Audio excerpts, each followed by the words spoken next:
The New Testament household codes, also known as New Testament domestic codes, consist of instructions in the New Testament writings of the Apostles Paul and Peter to pairs of Christian people in different domestic and civil structures of society. The main foci of the household codes are upon husband, wife, parent, child, and master-slave relationships. The codes apparently were developed to urge the new first-century Christians to comply with the non-negotiable requirements of Roman Patria Potestas law, and to meet the needs for order within the fledgling churches. The two main passages that explain these relationships and duties are Ephesians chapter 5 verse 22-6-9 and Colossians chapter 3 verse 18-4-1. An underlying household code is also reflected in 1 Timothy chapter 2 verse 1 ff. 8 ff. 3-1 ff. 8 ff. 5-17 ff. 6-1 f. Titus chapter 2 verses 1-10 and 1 Peter chapter 2 verse 13-3-7. Historically, proof texts from the New Testament household codes, from the 1st century to the present day, have been used to subordinate married Christian women to the husbands, and to disqualify women from primary ministry positions in Christian churches. Others more positively interpret the Haustaffeln passages to be Peter and Paul's radical Christian remix that often passes unnoticed by modern readers. The term Haustaffel, the German word Haustaffel, plural Haustaffeln, refers to a summary table of specific actions members of each domestic pair in a household are expected to perform. The term is said to have been coined by Martin Luther.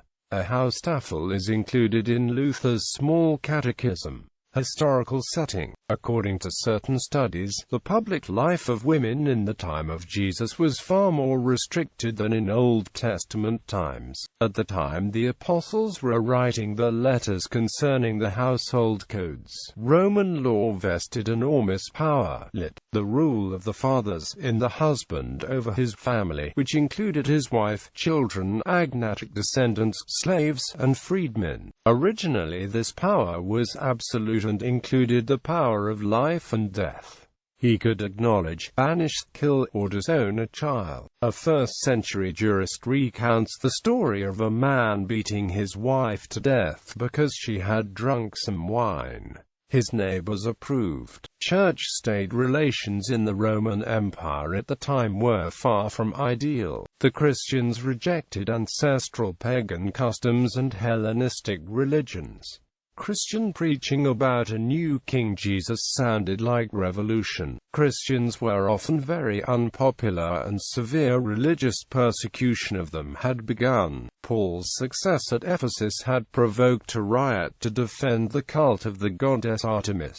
In 64 AD, the Great Fire of Rome destroyed over 70% of Rome. A rumor had gone forth which accused Nero of starting the fire himself, and that he had even sung a song from his palace tower as he watched the flames engulf the city. At the time Christians were a rather obscure religious sect with a small following in the city. To suppress this rumor, according to Tacitus, Nero blamed the Christians and killed a vast multitude of them as scapegoats. Nero supported widespread persecution of Christians, including having his victims fed to the lions during giant spectacles held in the city's remaining amphitheater. He took pleasure in the Christian persecutions and even offered many of them upon stakes to be burned to death as tortures for his parties. Many others of them were sewn into skins of animals and fed to starving dogs while the mob cheered. Intent of the codes. Various theologians have assorted opinions as to why the apostles wrote the codes in the first place, and then why they were directed to a variety of recipients in several New Testament passages. Some believe that the intent of the codes is not universal throughout the passages in which they appear. They believe it necessarily to determine the specific function of a code within a specific New Testament passage. Timothy Gombas posits that the most important factor in determining the purpose of the code is to consider the literary context in which it appears. An apologetic thrust for order within churches and society. To humanize antagonistic domestic relationships.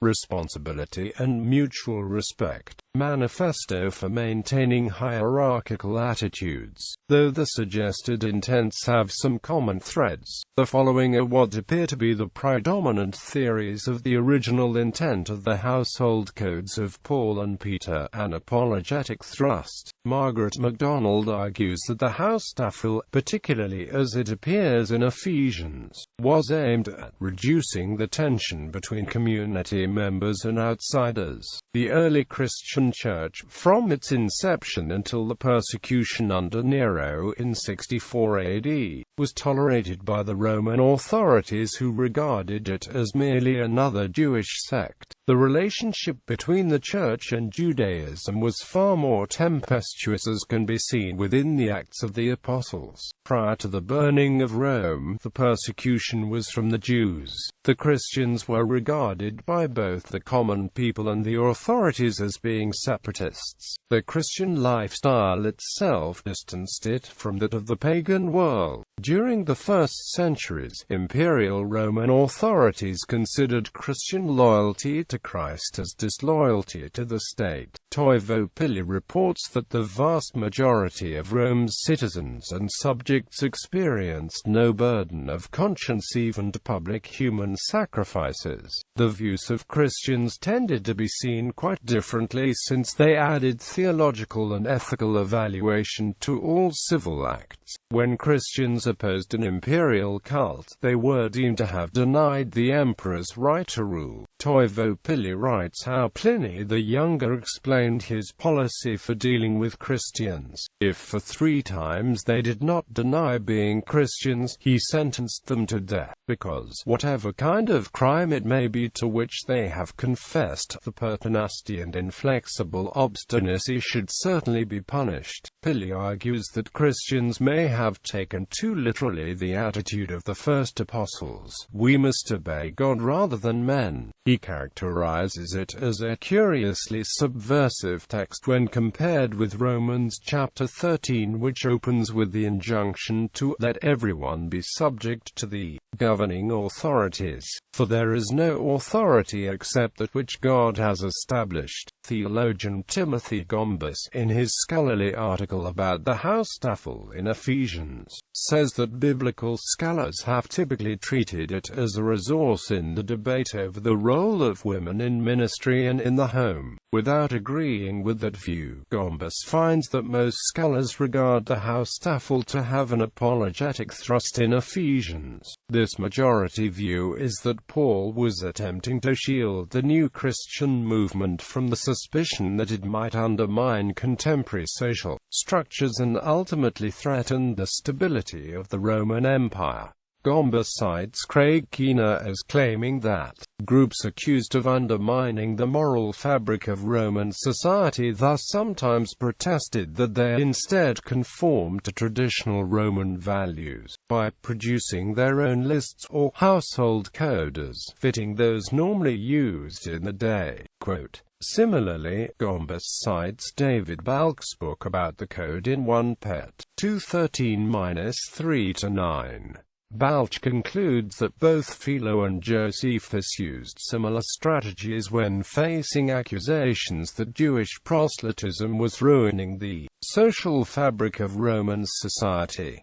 for order within churches and society. Commentators have noted similarities between the New Testament household codes and Aristotle's discussion of families in Book 1 of Politics. The Aristotelian tradition specified that the first and least parts of a family are master and slave, husband and wife, father and children. David Balch maintains that the household codes in Ephesians and Colossians clearly reflect the choice of an Aristotelian tradition of discourse on household management, and that the structure of the Ephesians passage is similar to Aristotle's discussion of the household in Book 1 of Politics. 3 pairs of social classes, with the classes reciprocally related, and one class in each pair ruling, while the other is to be ruled. Others, however, suggest that the New Testament household codes are significantly different from the predecessors, in that they do not give absolute power to the men, but instead require a high degree of responsibility and mutual respect for all members of Christian families. New Testament scholar Frank Stagg finds the basic tenets of the code in Aristotle's discussion of the household in Book 1 of Politics, as well as in Philo's Hypothetica 7.14.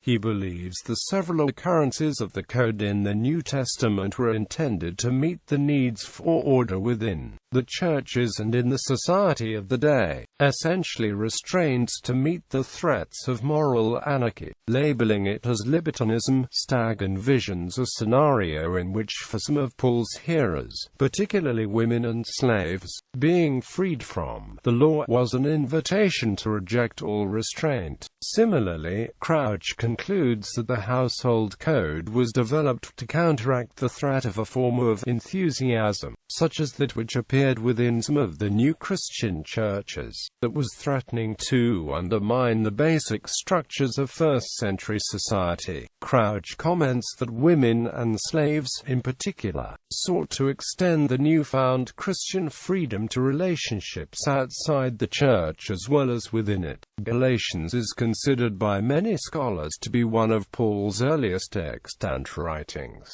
In his own words, Paul says, "I was violently persecuting the church of God and was trying to destroy it." On his way to Damascus he was confronted by the risen Jesus in a heavenly vision. According to the 3 separate accounts in Acts, Saul found himself on the ground, blinded by the intensity of a heavenly light. The risen Jesus gave Saul a commission to be a light to the Gentiles. Called to be God's great missionary to the Gentiles, Paul also can claim what Balzacian has termed an inaugural statement in the New Testament: "There is neither Jew nor Gentile, neither slave nor free, nor is the male and female, for you are all one in Christ Jesus." Because of Paul's exhortations throughout Galatians about freedom in Christ, Galatians has been called the Magna Carta of the Reformation, and Luther's Katie von Bora, quote, "It is the book on which the Protestant Reformation was founded." F.F. Bruce writes that the purpose of this letter to the Galatian Christians was to refute the Judaizers' false gospel, a gospel in which these Jewish Christians felt that circumcision was essential to salvation, and to remind the Galatians of the real basis of the salvation. It was the urgency of the situation which moved Paul to write even before the Jerusalem Council convened, for the churches of Galatia were at stake. Stagg addresses the question of why so much of the Christian household code is found in what is generally recognized as the Pauline tradition. He points to a seeming irony that the code in the New Testament is associated with the apostle who fought so openly and suffered such personal sacrifice for both freedom and equity for Jew and Greek, slave and free, male and female, citing the complexities with which Paul had to deal after his historic proclamation in Galatians chapter 3 verse 28. Stagg concludes that the New Testament household code was not a simple situation in which one man single-handedly imposed male chauvinism on Gentile churches.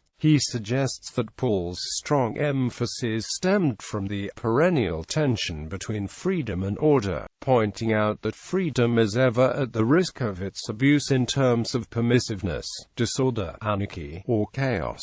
The twin threats of legalism and libertinism are ancient and recurrent. Stagg notes that various New Testament books reflect this ongoing struggle for a proper relationship between law and grace, gift and demand, freedom and responsibility. He conjectures that this situation must have become acute in the early churches, especially among women and slaves who had suffered most under the heaviest restraints. Therefore, they understandably would want to make the most of the new freedom in Christ, and Stagg concludes that Paul found himself at the center of the battle to humanize antagonistic domestic relationships. Michael Parsons takes the stance that the Apostles' goal in developing the Christian codes was to humanize relationships which, in the society of their own day, had become battlefields of contempt and antagonism. Quote, "They did this by introducing into the new creation relationships that which had been lost, namely, human dignity, particularly among women and slaves,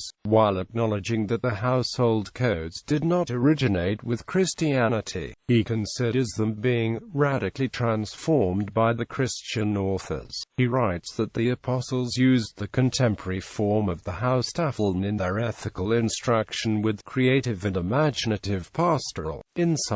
He does not think that the apostles generally are making social statements on prevailing customs. Instead, they are asking the question, what does it mean to be in Christ in this situation? Or, what is the relationship between Christian freedom and this social institution?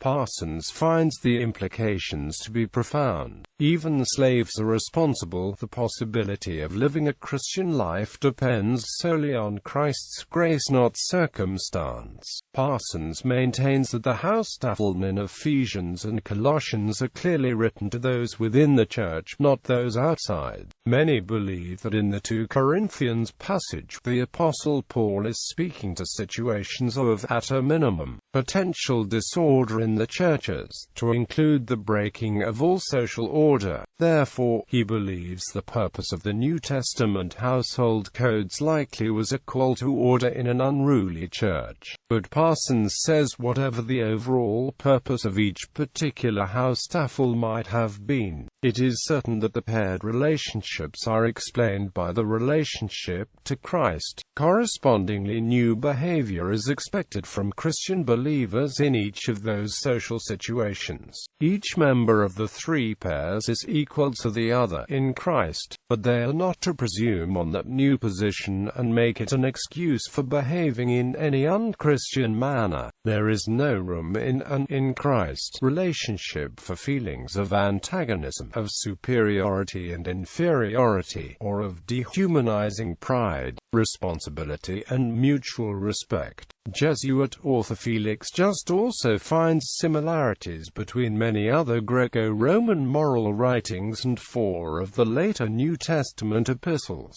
The biblical household codes contain instructions for particular groups of people within Christian families or households as to how they should treat other members of the household. He writes that most people in the 1st century Roman Empire took it for granted that a paterfamilias had absolute authority and control over his household. Thus, the secular examples of such household codes usually just indicated how slaves, children, or wives should act toward the masters, fathers, or husbands, respectively. They quite rarely also tell the adult men how they should treat the slaves, children, or wives who are members of the household. According to author Felix Just, these New Testament texts do not give absolute power to the men. Instead, they require a high degree of responsibility and mutual respect from all members of Christian families,